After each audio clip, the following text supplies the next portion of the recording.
ஒருவன் முதலாளி, உலகில் மற்றவன் தொழிலாளி. விதியை நினைப்பவன் ஏமாளி, அதை வென்று முடிப்பவன் அறிவாளி.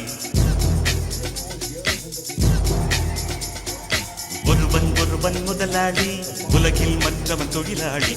விதியை நினைப்பவன் ஏமாளி, அதை வென்று முடிப்பவன் அறிவாளி. பூமியை வெல்ல ஆயுதம் எதற்கு, பூப்பறிக்க கோடரி எதற்கு, பொன்னோ பொருளோ பொற்களம் எதற்கு, ஆசை துறந்தால் அகிலம் உனக்கு.